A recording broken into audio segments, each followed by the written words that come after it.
में। अगर डेट पूछ ले तो 1 अगस्त 1920 को असहयोग आंदोलन की शुरुआत मानी जाती है और ख़त्म हो जाएगा 1922 में। चौरी चौरा कांड हुआ था 1922 में, इस कारण इस आंदोलन को स्थगित करना पड़ा था गांधी जी के नेतृत्व में, और इसी के कारण से गांधी जी को जेल भी जाना पड़ा था। 6 साल की सज़ा हुई थी, ध्यान रखिएगा। महात्मा गांधी जब द्वितीय गोलमेज सम्मेलन में भाग लेने लंदन गए थे तो कहाँ ठहरे थे? ये ठहरे थे किंग्सले हॉल में। कहाँ ठहरे थे? किंग्सले हॉल में। द्वितीय गोलमेज सम्मेलन 1931 में। 3 गोलमेज सम्मेलन हुआ जिसमें गांधी जी मात्र एक में पार्टिसिपेट किए थे। आज़ाद हिंद फौज दिवस किस तिथि को मनाया गया था? तो ये मनाया गया था 12 नवंबर 1945 को। 12 नवंबर 1945 को मनाया गया था आज़ाद हिंद फौज दिवस। Very very important.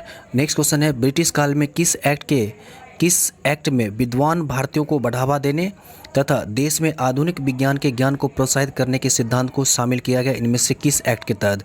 तो ये एक्ट पूछा जा रहा है, तो ये हो जाएगा 1813 ईस्वी का चार्टर एक्ट। 1813 ईस्वी का चार्टर एक्ट के द्वारा। ऐसे 1833 में भी चार्टर एक्ट हुआ था, लेकिन विद्वान से संबंधित 1813 का चार्टर एक्ट हो जाएगा। और 1813 के चार्टर एक्ट के द्वारा ही कंपनी कि भारत में व्यापार के एक अधिकार को समाप्त कर दिया गया। कंपनी जो एक अधिकार था वो 1813 के चार्टर एक्ट के तहत ख़त्म कर दिया गया। 1833 का चार्टर एक्ट के अनुसार प्रथम विधि आयोग की गठन किया गया 1834 में लॉर्ड मैकाले के द्वारा। तो थोड़ा इसको भी ध्यान रखिएगा आप लोग। क्वेश्चन नंबर 45 है, निम्न में से किसे अखिल भारतीय सेवाओं का जनक कहा जाता है? तो ये कहा जाता है सरदार वल्लभ भाई पटेल को। अखिल भारतीय सेवाओं का जनक सरदार वल्लभ भाई पटेल को कहा जाता है, माना जाता है। संविधान के अनुच्छेद 312 में, संविधान का अनुच्छेद कौन सा? 312। अनुच्छेद 312 में अखिल भारतीय सेवाएं का उल्लेख है और वर्तमान में 3 अखिल भारतीय सेवाएं हैं। वर्तमान में अखिल भारतीय सेवाओं 3 है जो संविधान में 312 अनुच्छेद में उल्लेख है। पहला है IAS, भारतीय प्रशासनिक सेवा जो होता है IAS। दूसरा है IPS, IAS IPS सभी जानते हैं। और एक होता है IFS, भारतीय वन सेवा। ठीक है, तो 3 प्रकार की अखिल भारतीय सेवाएं संविधान में वर्णित है। नेक्स्ट है, पूर्वी घाट और पश्चिमी घाट निम्न से किन पहाड़ियों में आपस में मिलते हैं? तो ये नीलगिरी की पहाड़ी में आपस में मिलते हैं, पूर्वी घाट और पश्चिमी घाट। बहुत रिपीटेड क्वेश्चन है पूर्वी घाट और पश्चिमी घाट से रिलेटेड। एक चीज़ में याद रखिए, पश्चिमी घाट में ही सबसे ऊंची चोटी है अन्नामुडई, जो दक्षिण भारत की सबसे ऊंची चोटी है। जबकि डोडा बेटा जो है ये दूसरी सबसे ऊंची चोटी है, लगभग सेम ऊंचाई है, आसपास में है। कपास की कृषि के लिए कौन सी मृदा सर्वाधिक उपयुक्त मानी जाती है? तो काली मृदा मानी जाती है कपास की खेती के लिए सर्वाधिक उपयुक्त। काली मृदा को रेगुर मृदा भी कहते हैं। नेक्स्ट, निम्नलिखित चट्टानों में से किन चट्टानों में संस्तरों या परतों में खनिजों का निक्षेपण या संचयन होता है? ये होता है अवसादी चट्टानों में। यहाँ पर जो है पार्ट 1 में 48 तक हो गया था, वीडियो कट होता है इसलिए पार्ट 2 हमने बनाया 49 से आगे, तो इसको देख लीजिए। और इससे पहले आप पार्ट 1 में जा करके सेट 8 में लिखा होगा उसको देख लीजिएगा। स्वर्णिम चतुर्भुज राजमार्ग भारत के किन राज्यों को आपस में किन शहरों को जोड़ती है? स्वर्णिम चतुर्भुज राजमार्ग पूछा जा रहा है, तो दिल्ली, कोलकाता और चेन्नई और मुंबई को आपस में जोड़ता है स्वर्णिम चतुर्भुज राजमार्ग। नेक्स्ट क्वेश्चन है, भारत का कौन सा स्थल ज्वारीय तरंगों द्वारा ऊर्जा उत्पादन की आदर्श स्थिति मानी जाती है? ये है कच्छ की खाड़ी। कच्छ की खाड़ी है गुजरात में स्थित, जो कि सर्वाधिक उपयुक्त मानी जाती है ज्वारीय तरंग द्वारा। नेक्स्ट क्वेश्चन है, मई 2023 में कानून और न्याय मंत्रालय में राज्य मंत्री स्वतंत्र प्रभार के रूप में किसे नियुक्त किया गया है? ये अर्जुन राम मेघवाल को दिया गया है। इससे पहले जो किरण रिजिजू थे उनको दूसरा मंत्रालय दिया गया और अब इन्हें ये मंत्रालय दिया गया। संघ लोक सेवा आयोग UPSC के अध्यक्ष कौन बने? तो ये बने doctor Manoj Soni. Doctor Manoj Soni UPSC के अध्यक्ष बने। नेक्स्ट क्वेश्चन 53 है, कौन सा देश छठे महासागरीय सम्मेलन की मेजबानी किया है? तो ये किया है बांग्लादेश के द्वारा। 1 मई को कौन से राज्य ने अपना स्थापना दिवस मनाया है? तो 2 राज्य गुजरात और महाराष्ट्र ने अपना स्थापना दिवस मनाया। नेक्स्ट क्वेश्चन नंबर 55 है, असम के तामुलपुर में आयोजित एशियाई खो खो चैंपियनशिप में किस देश ने महिला और पुरुष दोनों खिताब जीता है? ये अपना देश भारत ने जीता है, नेपाल को हरा करके। नेक्स्ट, बिहार के मानचित्र में 1, 2 और 3 कौन कौन से कम वन आवरण प्रदर्शित करता है? ये यहाँ पर जो है तीनों स्थिति दी गई, इसमें से कौन सा सबसे कम वन है? तो ये हो जाएगा जहानाबाद। इसमें ऑप्शन के अनुसार हो जाएगा जहानाबाद। ऐसे सबसे कम वन आच्छादित वाला अन्य राज्य दूसरा है, तो आप लोग नीचे कमेंट में ज़रूर लिखिएगा।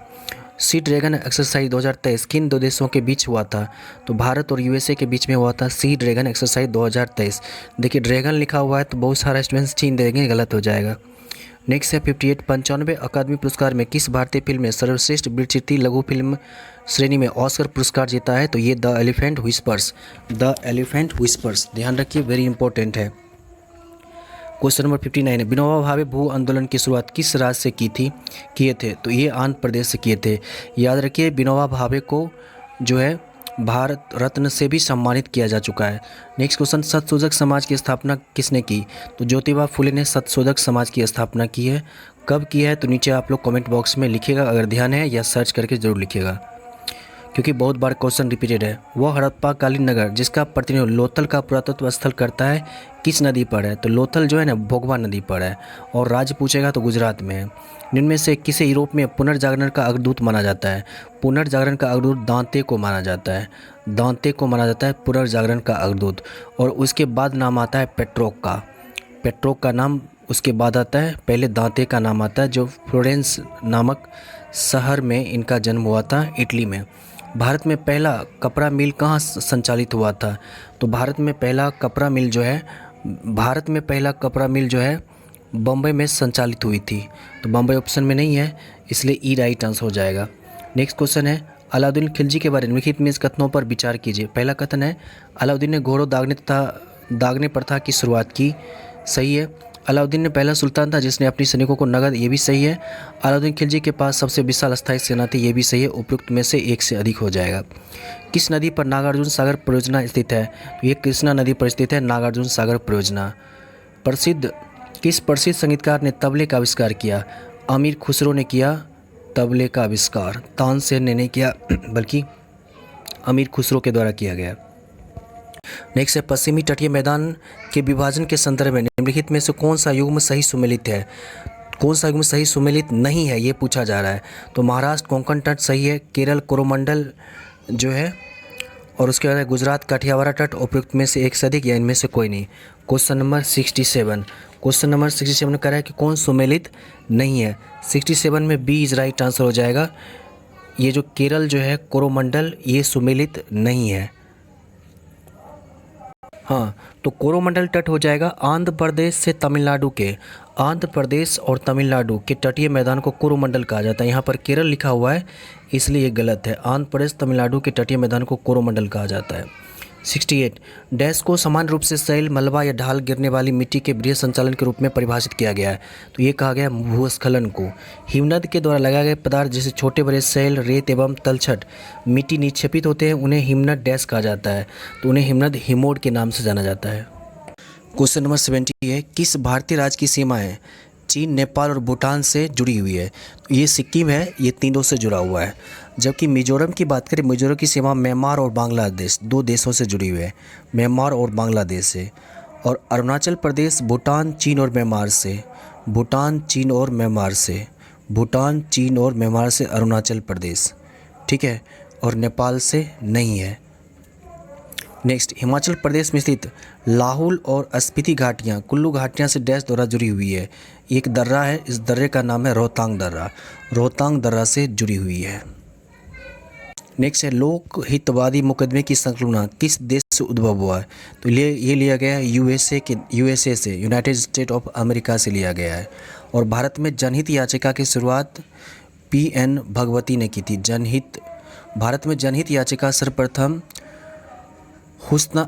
हुस्न आरा खातून बनाम स्टेट ऑफ बिहार मामले में स्वीकार की गई, जनहित याचिका के मामले में। भारत के उच्चतम न्यायालय के न्यायाधीश के पद पर नियुक्त किए जाने हेतु अर्हत होने के लिए किसी व्यक्ति को कितने समय तक उच्च न्यायालय में अधिवक्ता के रूप में सेवाएं प्रदान करना आवश्यक माना गया है? तो अगर समय अवधि की बात करें हाईकोर्ट में तो कम से कम 10 वर्ष होना चाहिए। 10 वर्ष ऑप्शन में नहीं है, इसलिए इसका आंसर ई दिया हुआ है। नेक्स्ट क्वेश्चन नंबर 74 है पंडित नेहरू ने किस तिथि को संविधान सभा में उद्देश्य प्रस्ताव को प्रस्तुत किया था? 13 दिसंबर 1946 को। पहला 9, 11, उसके बाद 13 और सबसे अंतिम मीटिंग हुआ था 24 जनवरी 1950 को संविधान सभा का। भारतीय संविधान का अनुच्छेद 21 निम्न में से किस विकल्प से संबंधित है? तो व्यक्तिगत स्वतंत्रता का उल्लेख करता है अनुच्छेद 21। क्वेश्चन है 76। भारतीय संविधान के किस संशोधन अधिनियम के तहत वस्तु एवं सेवा कर, जिसको जीएसटी बोलते हैं, लागू किया गया? ये लागू किया गया 101वां संविधान संशोधन के तहत, 101 संविधान संशोधन। और जीएसटी परिषद की स्थापना की गई 12 सितंबर 2016 को। भारत जीएसटी लागू करने वाला 161वां देश है। भारत जीएसटी लागू करने वाला 161वां देश है। 77। निम्नलिखित उपायों में से किन्हें मुद्रास्फीति कम करने के लिए प्रयोग किए जा सकते हैं? तो इनमें सभी के सभी प्रयोग किए जा सकते हैं। नगद आरक्षी अनुपात सीआर में वृद्धि करके, सामूहिक तरलता अनुपात में वृद्धि करके और राज्य के काशी घोट में कमी करके। तो उपयुक्त में से एक से अधिक हो जाएगा। क्वेश्चन नंबर 78 है, निम्नलिखित समस्याओं में कौन सी समस्याएं भारतीय अर्थव्यवस्था में निरंतर रूप से जुड़ी हुई रहती हैं? मुद्रास्फीति भी रहती है, राजकोषीय घाटा भी रहता है ना? मुद्रास्फीति भी रहता है, राजकोषीय घाटा भी रहता है और चालू खाता घाटा भी रहता है। तो उसमें से एक से अधिक हो जाएगा। और निवेश में कमी भी रहती है, तो वो तो दिया नहीं है, एक से अधिक हो जाएगा। निम्नलिखित में से किसे विश्व का चीनी का कटोरा कहा जाता है? क्यूबा को। क्यूबा को कहा जाता है विश्व में चीनी का कटोरा के नाम से जाना जाता है। यह लैटिन अमेरिकी देश है, लैटिन अमेरिकी देश है क्यूबा। और क्यूबा की राजधानी पूछेगा कहाँ है? तो क्यूबा की राजधानी मिलेगा आपको कहाँ? हवाना। क्यूबा की राजधानी कहाँ है? हवाना है। और उत्तर प्रदेश, भारत को चीनी में मतलब देश में चीनी का कटोरा उत्तर प्रदेश को कहा जाता है। ठीक है। Question number 80। किसी निम्न स्तरीय वस्तु की मांग में वृद्धि उपभोक्ता की आय में डैश के साथ होती है? गिरावट के साथ होती है। आय कमी हो जाएगा तो लोग चाहेगा सस्ता, और सस्ता होगा तो क्या होगा? निम्न स्तरीय वस्तु का डिमांड बढ़ जाएगा। किस गवर्नर जनरल ने भारत में सती प्रथा का अंत किया? Lord William Bentinck. Governor general का नाम यानी कि लॉर्ड विलियम बेंटिक। कब किया था? तो 1829 ईस्वी में। किसके सहयोग से? राजा राम मोहन राय के सहयोग से। और उसमें संशोधन हुआ था, वो था 17वां संविधान में भाग में 17वां विधेयक या संशोधन करके लिखा होगा तो उसको देख लीजिएगा। हाँ, एक्ट 17वां के तहत 1829। बिहार सरकार द्वारा शून्य कार्बन उत्सर्जन करने का लक्ष्य कब तक रखा गया है? क्वेश्चन नंबर 82, 2040 तक। इसमें ऑप्शन में नहीं है, इसलिए ई आंसर हो जाएगा। बिहार सरकार ने 2040 लक्ष्य रखा है शून्य कार्बन उत्सर्जन का। और भारत कब रखा है? देश कब रखा है? तो देश रखा है 2070 और बिहार 2040। चंडीगढ़ के रॉक गार्डन का विकास किसने किया था? ये किया है नेक चंद ने। नेक्स्ट क्वेश्चन नंबर 84 है, नवंबर में भारत का कौन सा राज्य संगाई महोत्सव मनाता है? इनमें से भारत का कौन सा राज्य संगाई महोत्सव मनाता है? ये मणिपुर राज्य में संगाई महोत्सव मनाया जाता है। मणिपुर ऑप्शन में नहीं है, इसलिए ई राइट आंसर हो जाएगा। उपयुक्त में से कोई नहीं। संगाई महोत्सव मणिपुर। बिहू त्यौहार और अम्बुचाबी मेला ये एक असम में आयोजित होता है। पोंगल उत्सव तमिलनाडु में। और सामलाजी मेला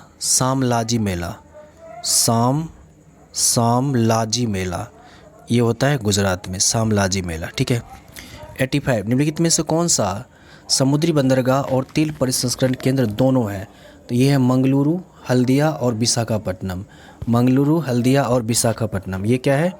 तो समुद्री बंदरगाह और तेल परिसंस्करण रिफाइनरी सेंटर यहाँ पर स्थापित है। ठीक है। मंगलुरु बंदरगाह और तेल परिसंस्करण केंद्र कर्नाटक में है। मंगलुरु कहाँ है? तो मंगलुरु कहाँ है? कर्नाटक में है। मंगलुरु कहाँ है? कर्नाटक में है। ठीक है। और हल्दिया जो है ये वेस्ट बंगाल में है। हल्दिया जो है ये पश्चिम बंगाल में है। हल्दिया कहाँ है? पश्चिम बंगाल में है। और विशाखापट्टनम कहाँ है? आंध्र प्रदेश में। विशाखापट्टनम कहाँ है? आंध्र प्रदेश में है। नेक्स्ट क्वेश्चन नंबर 86, 100% हर घर नल का जल पहुंचाने वाला बिहार का पहला जिला कौन सा बना है? तो ये बना है अरवल। बिहार में पूछेगा तो अरवल। और देश का प्रथम जिला बना है वह बना है बुरहानपुर। देश में प्रथम जिला पूछेगा वो कौन सा बना है? बुरहानपुर बना है। ठीक है। आप लोग नीचे कमेंट में लिखिएगा कि बुरहानपुर जो जिला है किस राज्य में पड़ता है। वर्ष 2020 में बिहार के प्रथम प्रवासी पक्षी महोत्सव किस जिला में आयोजन किया गया था? तो इसका आयोजन किया गया भागलपुर में। कहाँ किया गया? भागलपुर में इसका आयोजन किया गया था। 11 दिसंबर से 3 दिसंबर तक भागलपुर में इसका आयोजन किया गया था। नेक्स्ट क्वेश्चन है, बिहार का पहला तैरता हुआ सौर पावर प्लांट किस राज्य में किस जिले में स्थापित किया गया? तो ये दरभंगा में स्थापित हुआ बिहार का पहला तैरता हुआ सौर पावर प्लांट, और इसकी क्षमता है 2 मेगावाट। ये जो बनाया गया है इसकी क्षमता कितनी है? 2 मेगावाट है। और मेगा में कितना पावर होता है? 10 का पावर 6 होता है। इनमें से कौन सा असम का पारंपरिक शास्त्रीय नृत्य है? तो सत्रिया जो है असम का है। सत्रिया जो है ये असम का पारंपरिक शास्त्रीय नृत्य है। इसके अलावा छऊ जो है, छऊ नृत्य को सांस्कृतिक मंत्रालय ने शास्त्रीय नृत्य का दर्जा दिया है। कथक नृत्य उत्तर भारत का है, और भारत का सबसे पुराना शास्त्रीय नृत्य पूछेगा तो भरतनाट्यम है। भरतनाट्यम है सबसे पुराना। भारत के किस राज्य को लुढ़कती पहाड़ियों की भूमि के नाम से जाना जाता है? यह है मिजोरम को। मिजोरम को जाना जाता है लुढ़कती पहाड़ियों की भूमि के नाम से। फरवरी 1927 में मिजोरम राज्य की स्थापना हुई। 91 कौन यौवन के समय लड़कों में दिखने वाले परिवर्तनों को लाता है? इनमें से क्वेश्चन नंबर 91 तो टेस्टोस्टेरोन हार्मोन।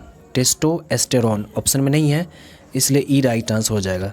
टेस्टोस्टेरोन हार्मोन यौवन के समय लड़कों में दिखने वाले परिवर्तन के प्रमुख कारण होते हैं। एड्रेनलिन शरीर की उत्तेजना का नियंत्रण करते हैं। एड्रेनलिन नहीं होगा, ये शरीर की उत्तेजना को नियंत्रित करते हैं। ओके। और प्रोजेस्टेरोन गर्भधारण के निर्धारण करने वाला हार्मोन होता है। क्वेश्चन नंबर 92 है, एक बिंदु प्रकाश स्रोत से एक समांतर किरण पुंज उत्पन्न करने के लिए इनमें से किस प्राकाशिक उपकरण का उपयोग किया जा सकता है? तो एक और दोनों, उत्तल लेंस का भी उपयोग कर सकते हैं और अवतल लेंस का भी उपयोग कर सकते हैं। क्वेश्चन नंबर 92 का सी इज़ राइट आंसर है, इनमें से दोनों। याद रखिए उत्तल लेंस की फोकस दूरी धनात्मक होती है, अवतल दर्पण की फोकस दूरी ऋणात्मक होती है। सही कर लीजिएगा, इसमें 1 और 3 दोनों है, उत्तल लेंस और अवतल दर्पण है। उत्तल लेंस और अवतल दर्पण है, ठीक है। यहाँ पे लेंस बोल दिए थे। 1 और 3 दोनों है। कौन एकल परमाणुक अणु का एक उदाहरण है? एकल में तो एक कौन सा एकल परमाणु अणु का एक उदाहरण है? फास्फोरस है, हाइड्रोजन है, सल्फर है, उपयुक्त में से अधिक या उपयुक्त में से कोई नहीं। क्वेश्चन नंबर 93 तो इसका आंसर हो जाएगा इनमें से कोई नहीं। एकल परमाणुक अणु का उदाहरण यानी सिर्फ वो इसी रूप में रहता है। अब हाइड्रोजन की बात करेंगे तो H2 रूप में रहता है, तो ये तो एकल सिंगल तो नहीं हुआ, ये क्या हो गया? 2 हो गया ना। फास्फोरस भी P4 के रूप में रहेगा, अन्य रूप में रहेगा। सल्फर H3S4 के रूप में रहेगा। तो जो अक्रिय गैस है ना वो इस रूप में रहता है, अक्रिय गैस। जैसे हीलियम हो गया, नियॉन हो गया, आर्गन हो गया, इसके सामने कभी 2, 3 करके नहीं लिखा रहता है, इसलिए इसमें ई आंसर दिया है। क्वेश्चन नंबर 94 है, सेल्सियस और केल्विन तापमान के बीच क्या? तो 0 डिग्री सेल्सियस 273 केल्विन होता है। कौन विकासवादी संबंधों का प्रमाण प्रस्तुत करता है? जीवाश्म। जीवाश्म अर्थात जीवों के अवशेष में। नेक्स्ट क्वेश्चन है, किसी निर्दिष्ट दिशा में किसी वस्तु की गति को क्या कहा जाता है? तो वेग कहा जाता है। निर्दिष्ट माने फिक्स दिशा में, तो वेग जो है सदिश राशि है। किस रंग का विचलन कोण सबसे कम होता है? लाल रंग का विचलन कोण सबसे कम होता है, और अधिक पूछेगा तो बैगनी होता है। बैगनी और लाल से बहुत क्वेश्चन बनता है एग्जाम में, तो उसको आप लोग एक बार देख लीजिएगा। निम्नलिखित में से क्या क्षार के बारे में सत्य नहीं है? ये जलीय अवस्था में विद्युत के सुचालक होते हैं, सही है।